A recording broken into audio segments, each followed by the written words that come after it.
A partir de este momento. Sí. Y no la vamos a escuchar porque preferimos no escucharla y hablar con quien la creó en su momento, quien integró esa banda y quien reversionó esta canción para lo que es el proyecto que ahora lleva adelante, que coincide con su nombre que usa en la vida cotidiana, en la vida real, que es Gonzalo Denis, y que ya está del otro lado del streaming, de la cámara. ¿Cómo andas, Gonzalo? Buenas tardes, ¿cómo andan? Bien, muy bien. Bienvenido al Mundo Deslumbrante y gracias por darnos un rato de tu tiempo. Y bueno, porque te estamos usando la música. Muchas gracias, muchas gracias. Gracias por lo de legendaria también. Y la idea de charlar contigo tiene que ver con que vamos a tener una cita con vos presencial, no virtual como en este momento, sino que vas a estar cruzando el charco y vas a venir a tocar a La Plata el jueves y el viernes aquí en Capital Federal, la ciudad autónoma de Buenos Aires, en lo que es el Rossetti Espacio, que no sé si sabías que Rossetti es el nombre de un boliche acá en Buenos Aires, que se llamaba así porque estaba en calle Rossetti, pero ahora está en Gallo 764, no sé si sabías la historia, así que te esperamos por acá. Qué bueno, sí, he seguido el recorrido de Rossetti porque yo toqué ahí cuando quedaba en la calle Rossetti, pero no tenía el nombre, se llamaba La Playita. Claro. Después toqué en Rossetti cuando se llamaba Rossetti y ahora en Rossetti cuando ya no queda más en esa calle. Sí, como bien decías, voy a estar tocando este jueves ahí en La Plata y bueno, y el viernes ahí en Abasto, ¿no? Está ahora ahí en Gallo 764. Ahora también en un mítico barrio de acá, que es el barrio del Abasto. Y vas a estar con las canciones de Mientras Tanto en Montevideo, que no es un disco íntegro de canciones nuevas, sino que es un compilado con, con algo que querría saber por qué elegiste el criterio para armar este disco, porque hay canciones que dejaste afuera y que mucha gente que nos gusta tu música tenemos miedo de que no las cantes más, como Gonzalo Denis. Me gustaría que me saques ese miedo también. Y bueno, sobre todo, ¿por qué elegiste las que elegiste para Mientras Tanto en Montevideo? Y si de eso se va a tratar el show. Sí, bueno, primero, el disco, como comentaste al principio, es el primer trabajo que firmé con mi nombre, luego de 15 años de presentarme en distintos proyectos, entre ellos Mersey, que es el primero que formé, así la primera banda que hice, con mi hermano y con mis amigos de la adolescencia. Y después yo cuando me presentaba como solista utilizaba el nombre Franny Glass, que fue un nombre que decidí ponerle al proyecto cuando lo creé, cuando tenía 20 años, que no quería usar mi nombre, no me sentía listo para empezar a publicar discos con el nombre del documento y de esa manera que decidí utilizar el nombre de un personaje, de un libro que yo estaba leyendo en ese momento y que me había cautivado, digamos, ese libro, entonces me pareció que era... Lo nombré como si fuera un proyecto, como si fuera una banda, no como si fuera realmente mi nombre. Entonces, después de 15 años, decidí empezar a presentarme en vivo y publicar discos, es mi verdadero nombre, eh, que fue un paso que de alguna manera lo quería dar hacía tiempo, pero me parecía también que era un poco arriesgado, porque de repente había personas que conocían mis proyectos musicales, pero no sabían quién estaba detrás de ellos. Entonces tal vez el cambio podría llegar a distraer a personas que de repente no te están siguiendo año a año en tus actividades, ¿no? Por eso también decidí crear este disco, Mientras Tanto en Montevideo, que funcionaba como, de alguna manera reunía repertorio que estaba disperso en distintos discos, en distintos proyectos, pero que a mí me interesaba, lo sentía vigente y me parecía que me interesaba mantener en mis conciertos.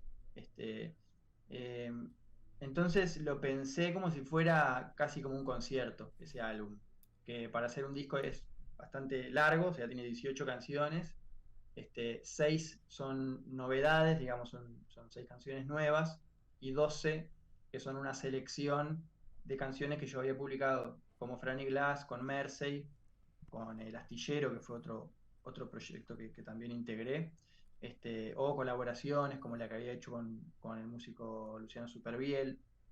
Entonces, mientras tanto, Montevideo funciona eso, es como un cancionero. de cosas que yo ya había cantado en otras ocasiones, en otros proyectos, pero que por primera vez los publicaba bajo el nombre del compositor, digamos. Eso es un poco el disco que saqué el año pasado y que es lo que estoy presentando en vivo. Eh, la selección era muy difícil de hacer porque eso, Franny Glass contaba con 6 álbumes y Mersey tiene 3 discos, entonces era imposible eh, dejar convencer o dejar contento a una persona que me hubiese estado siguiendo o incluso a mí mismo. Hay canciones que me interesa seguir tocando, pero tal vez no pudieron entrar en el disco. Lo que sí traté fue que tuvieran como dentro de una selección que abarcaba un periodo de 15 años, que fuera un disco bastante homogéneo. Las canciones las grabé de vuelta, no es un compilado en el sentido de que simplemente fue agrupar canciones, sino que los grabé desde cero, con ciertos lineamientos estéticos que me interesaban ahora desarrollar. Y bueno, y tiene una pata, un tercio de canciones nuevas que también era un poco mostrar lo que yo tenía interés de hacer ahora, a nivel de material original. Hola Gonzalo, ¿cómo estás? Miranda te saluda. ¿Qué tal? Mucho gusto. Sabés que hace poco hablamos con Mochi, también uruguayo, y nos contaba que le pasaba un poco con las canciones que había escrito hace muchos, muchos años, que bueno, hoy las leía y le pasaban cosas, ¿no? Con eso de decir, uy, mirá en la que estaba, o mirá la que estaba flasheando, y que a veces se permitía o cambiar las letras, o cambiar algunas cosas como algo de esa flexibilidad. ¿Te pasa algo parecido o qué te generan esas canciones? Sí, sí me sucede que de pensar que cambiaría algunas cosas, pero me cuesta mucho. A ver, este disco fue la primera vez que yo decidí hacer algo que ya había hecho. Es decir, Claro.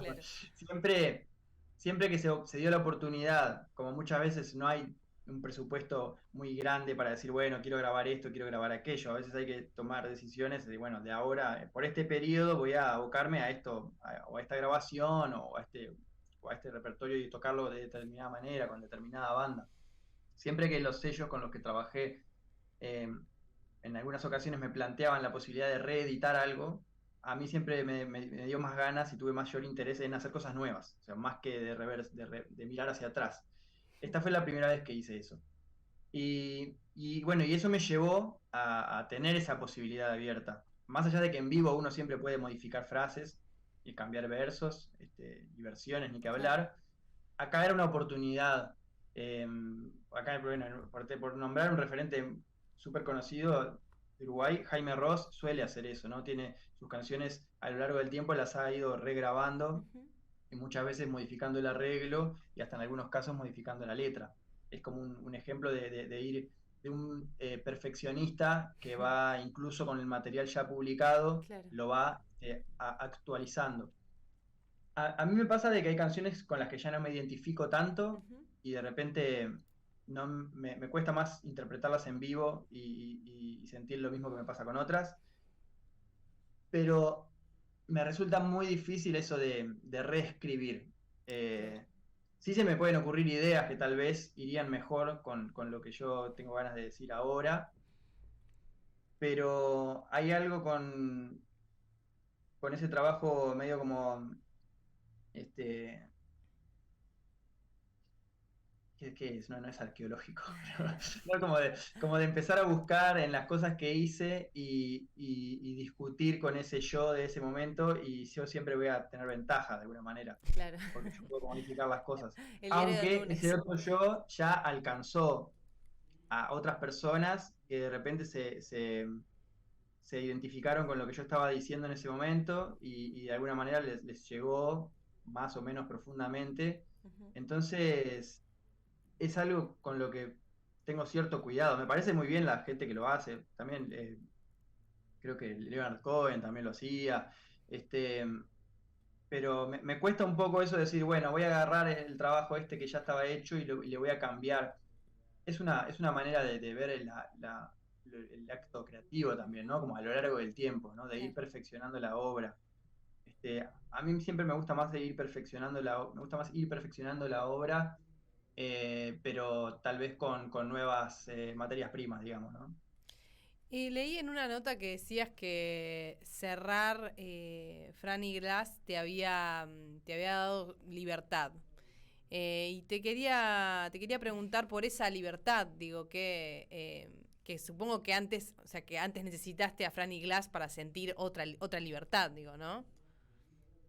Sí, en su momento el que no fuera mi nombre respondía también a un universo a que a mí me interesaba reflejar en las canciones y que tenía sus parámetros. Entonces, a, a mí siempre, creo que a mí y a la gente que hace música, arte en general, y más allá de eso también, muchas veces las restricciones que uno te puedes imponer, autoimponer, te generan como una libertad. O Claro. sea, a veces cuando las posibilidades son infinitas, puedes quedarte más estático y cuando de repente tenés que enfocarte dentro de determinadas fronteras, se despierta más la creatividad, ¿no? Entonces, en ese sentido, Franny Glass para mí era un universo que, que respondía a mis intereses de ese momento, que eran como los pósters del cuarto de un adolescente, ¿no? Claro. Como que a mí me interesaban determinadas cosas y quería reflejarlas en la música que yo hacía. Y eso claro que me daba cierta libertad, pero respondía a ese universo. Y de alguna manera mis inquietudes fueron cambiando a lo largo del tiempo, pero muchas veces las personas que se habían acercado al proyecto guardaban para siempre esa primera impresión. Entonces yo me sentía que estaba como un poco atrapado dentro de una caricatura de mí mismo de hacía años.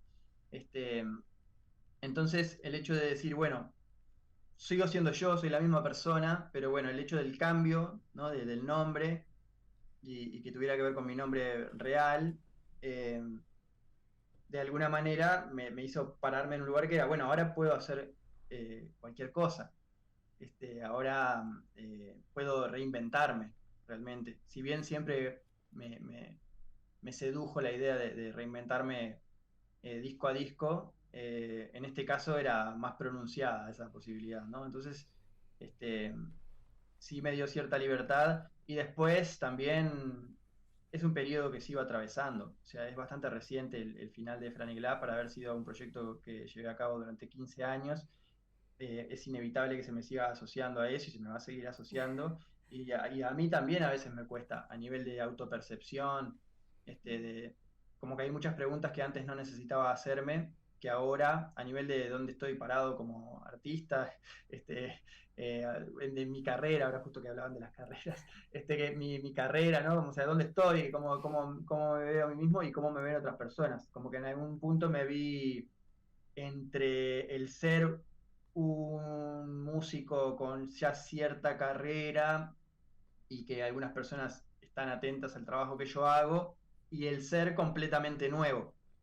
A veces no sabía, todavía me sigue sucediendo que no sé muy bien en qué lugar estoy, si soy un artista nuevo, anónimo, o soy alguien que ya, bueno, ya viene con un trabajo hecho, que por cierto es así, pero digamos, en cuanto a la percepción que pueden tener otras personas de mi obra o de mí mismo, digamos. ¿Y qué pasa con esas personas que... Que te dicen Claro, que te siguen Franny diciendo Franny todavía. Glass? Yo estuve este verano en Uruguay y en la radio de repente empieza a sonar una canción tuya y cuando termina la presentadora, la locutora dice... Bueno, y Franny Glass pasó con, no sé, creo que eran, no sé, las princesas no saben nadar, alguna de esas. Y dice, pero que ahora es Gonzalo Denis. Pero bueno, yo dije Franny Glass porque estoy acostumbrada. Y dije, bueno, ese enredo no lo tengo yo solo, lo tienen acá también en Uruguay. Me sentí exculpado. Pero ¿qué onda vos con eso? Que los demás, bueno, son muchos años de ir a verte como Franny Glass, escuchar Franny Glass. Y de repente decís, bueno, ahora es Gonzalo Denis. Se sacó la máscara. Y muchas canciones son las mismas. ¿Tenés tolerancia? Esa es la pregunta. ¿Con nosotros? Toleralo, toleralo. Sí, sí, claro, es natural y es inevitable, me parece. Además, eso, yo nombré. El tema de que fuera un nombre propio es lo que genera confusiones y dolores de Claro. cabeza, ¿no? Porque yo nombré, yo le podía haber puesto la vela puerca, no sé, proyecto solista. Te iba a ir Y bastante fue un bien si nombre le mucho ponía la más vela por... fácil. Porque era bueno, era mi proyecto solista, pero tenía un nombre como de una banda. Pero al ser Claro. Franny Glass, o sea, yo era Franny Glass de alguna manera. Si bien no era mi intención, entiendo que haya sido así, quizás se haya dado así. Este, pero también eso, cuando hay las grabaciones de Franny Glass, me parece que no está mal que se refieran a ella como Franny Glass. Este, pero sí, cuando se empezó a entender en Uruguay que yo no era Franny Glass, que era Gonzalo Denis, el responsable del proyecto Franny Glass, ahí fue cuando decidí, después de mucho tiempo de que pensaran que me llamara Franny Glass, cuando empezaron a entender cómo era la cosa, yo ahí hice otro cambio que complicó aún mucho más todo el asunto. Así que es todo culpa mía, yo me hago cargo de eso. Claro, es como, son como metaversos, ¿no? Tipo un universo dentro de otro y de otro y de otro, que en definitiva, o sea, yo decía, te sacaste la máscara, digo, porque hay algo, ¿no? De la máscara que muchas veces nos ayuda a revelar cosas que para decir, digo, más, muchas veces para muchos artistas es más fácil ponerse la peluquita para decir algo, digo, para hacer gráfica, digo, ¿no? Esta sería como una Franny Glass era como una peluca metafórica, digamos, pero hay algo, ¿no? Digo, de esta libertad que vos hablás que puede darlo la máscara también, ¿no? Sí, totalmente.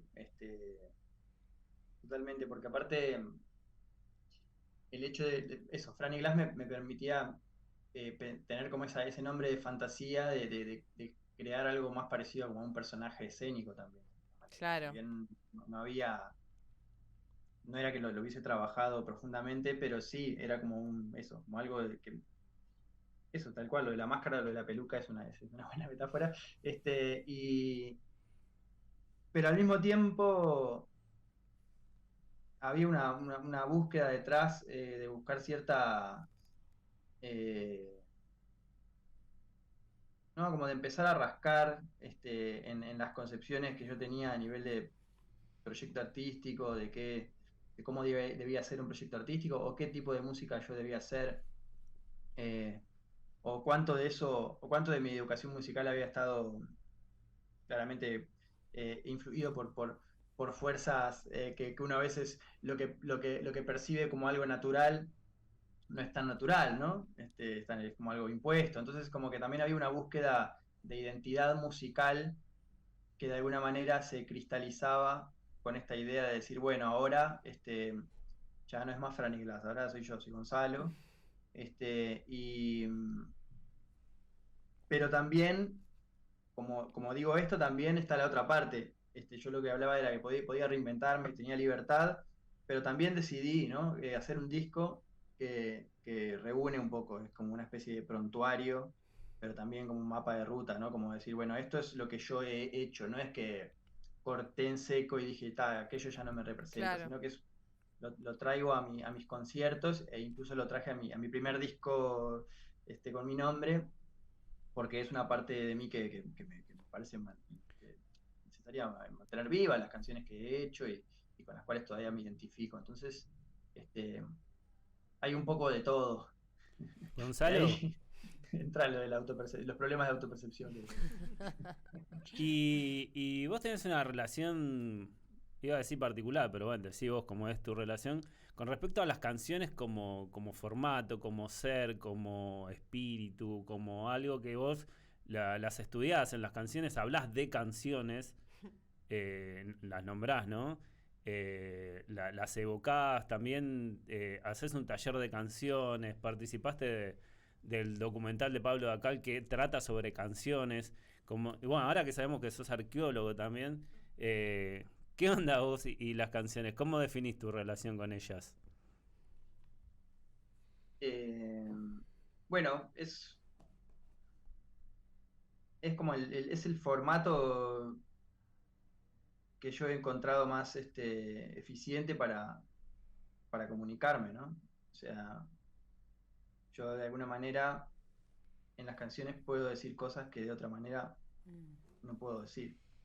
Este, y, o de repente lo que hablaba hoy de las restricciones, ¿no? Como de repente a partir de un estímulo que puede ser una noticia que leo, o una conversación que tengo con alguien, o una película que veo, de repente a mí si me dan una hoja en blanco y me dicen escribir lo que quieras sobre lo que acaba de suceder, o bueno, o contame qué impresiones tuviste de esto, puede que me exprese mejor o peor, pero si me dicen, bueno, ahora hace una canción, tal vez la canción no va a hablar de eso directamente, no es tan lineal, pero sí de repente esa experiencia o esa situación va a impulsarme a escribir una canción con determinadas reglas de rima y de cantidad de sílabas y de melodía y de armonía, que de alguna manera va a ser mi devolución de eso, y que es lo más fiel a la verdad digamos, del mundo de las emociones que yo puedo transmitir. Y entonces me parece que es una comunicación que hay con el universo de alguna manera, ¿no? Como que uno recibe estímulos, influencias, eh, dolores, amores, y las canciones son la manera en la que yo he encontrado de responder a eso y de dejar algo de mí, digamos, que es lo que va a quedar, entre otras cosas, cuando ya no esté. Y en ese mismo tópico de las canciones, te hago una muy específica de... Hay una canción tuya que arrojas una botella al mar y las olas no se la llevan. Y yo siempre pienso en qué escribiría cuando escucho esa estrofa, qué escribiría y cómo me sentiría si el mar encima no se la lleva. Y pienso en qué pensabas vos cuando la escribiste y si seguís pensando lo mismo cuando la seguís cantando, porque esa sí la seguís cantando. Sí, esa canción, que es El amor anda suelto, tiene como que, bueno, es una imagen que termina, que es el estribillo de la canción de alguna manera, si bien el estribillo sería cuando dice El amor anda suelto por ahí, termina siendo la parte que más se repite, ¿no? La parte B de la canción. Eh, y que es una estrofa como muy visual, ¿no? Las olas no dejaron ir a la botella que tiré con toda esa gente ahí mirándome. Qué vergüenza Y encima, ¿no? yo creo que cualquier persona se puede identificar con esa situación, como eh, ¿no? Como en el momento de cierta, es como cierta derrota a la hora de tratar de llegar a otra persona o de comunicarte, pero frente a todos, ¿no? Como de alguna manera. Sí, de Tiene algo de eso. exponerse, sí, es terrible. Este, pero lo curioso es que esa imagen surgió no estoy contestando tu pregunta, pero ahora que me dijiste esto me acordé, es de un episodio de una serie que se llama Arrested Development, Sí. que uno de los personajes quiere tirar algo al mar, y es muy graciosa la escena en realidad, como que se pone a tirar algo al mar, pero creo que es como una especie de carta que no está dentro de una botella o algo así, es como muy absurda la imagen, y como que no puede hacerlo, y creo que a partir de ahí fue que se me ocurrió esa imagen. Pero claro, como a veces algo bien fortuito o que no necesariamente parte de la, digamos, no se relaciona tanto con lo que uno termina expresando, y a eso me refería también hoy cuando hablaba recién, cuando hablaba de cómo uno recibe estímulos y los devuelve, ¿no? Como en forma más simbólica o a nivel de canciones. Este, y es una de las, bueno, por algo elegí esa canción, que además de ser una de las canciones más conocidas dentro de mi repertorio, es una canción que además coincide en que es una de mis favoritas y con la que todavía me identifico y disfruto mucho de tocar, que eso es una suerte porque no siempre sucede, ¿no? Que la canción que uno, de repente una canción que es la canción que llegó a más personas, a veces sucede que de repente ya estás aburrido de tocarla, que Claro. no, de repente no te gusta tanto y está un poco fuera de tus manos eso, y en este caso coincide en que es una de mis canciones favoritas y que disfruto mucho de tocar.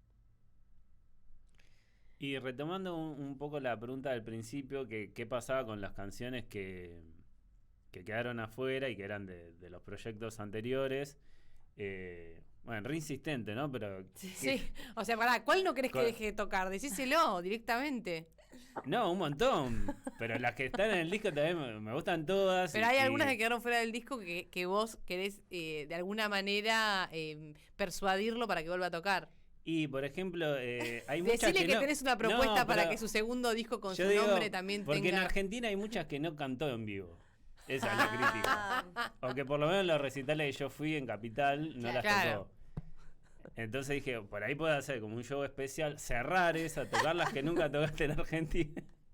Y después sí, seguir componiendo las nuevas que están buenas. Producilo, Toti, producilo. conseguí financiamiento. Me Sí, interesa, financiamiento. me interesa saber cuáles son. Y por ejemplo, en Libertad y Obligado, una vez en camping, vos dijiste, bueno, ¿qué canción me faltó tocar? Y yo te gritaba, Libertad y Libertad y Obligado, y tocaste Cine y Libro, creo. No lo escuchaste. Y Cine y Y lo Libro, y la anotó. otra, ninguna de las dos está en el disco. Y dije, bueno, no vamos a escuchar ninguna más de esas. O hay canción también, pero eso sí la has tocado. Sí, es cierto. No, Libertad y Obligado la re podría tocar. Como se relaciona mucho con. Como que podría ser una canción dentro del repertorio que estoy tocando ahora. Después con otras como Cine y Libros, otra que se llama Te vas a acordar de mí. Otra Esa que se sonó llama Hoy no en quiero- una serie acá en Argentina, creo que te vas a acordar de mí. Sí, es verdad. Sí, en Un año Después sin otra que se llama nosotros, Hoy no quiero Ah, verte nunca más. sí. Sí, también. sí, sí, sí. Esas canciones para mí son muy representativas del proyecto Franny Glass y muchas personas las conocieron como a través de Re. Franny Glass. ¿Viste? Y por eso no Y la a voy a mí- tocar nunca más. No, bueno, está bien, me parece que son muy representativas del universo de Franny Glass, que era algo que en este momento en el que estoy empezando otra etapa, ahora las quería dejar ahí como, bueno, en ese lugar. Pero yo nunca diría, no voy a tocar nunca más estas canciones. Son canciones que re podría tocar si se da la ocasión. Solo que no responden a las inquietudes que yo tengo ahora a nivel Claro. musical. Pero Cuando hagas una retrospectiva. claro, totalmente. O sí, si querés sea, salir ileso de los conciertos en Argentina también. Bueno. claro. Sí. ¿Es una amenaza esto, Toti? Por lo pronto vamos a ver qué pasa el jueves en otra casa ahí en La Plata, que es un lugar pequeño pero muy bonito para ir a ver música, sobre todo como la de Gonzalo Denis. Y si no, para la gente de Ciudad Autónoma de Buenos Aires, el viernes 8:30 de la noche junto a Eugenia Sasso. Eugenia también va a estar el jueves, ¿no? En La Plata. Sí, con Eugenia Están los vamos dos. a compartir las dos presentaciones. Yo soy admirador de Eugenia y la conocí en el 2020 o en el 2021 a través de sus discos y después me enteré que ella daba clases de guitarra por Zoom, justamente, y así como en plena emergencia sanitaria, y yo tomé clases con ella. Me ayudó como a incorporar herramientas nuevas así en la guitarra, pero además es una gran compositora, yo la admiro mucho y es un honor poder compartir las fechas con ella. Y bueno, lo esperamos. Dale. Muchas gracias, Gonzalo. Un gusto, muchas gracias a ustedes, un placer conversar. Hasta luego. Hablábamos con Gonzalo Denis, que se va a presentar este jueves en La Plata y el viernes en la ciudad de Buenos Aires. Y yo te digo, si fuera Gonzalo, un poco de miedo me daría.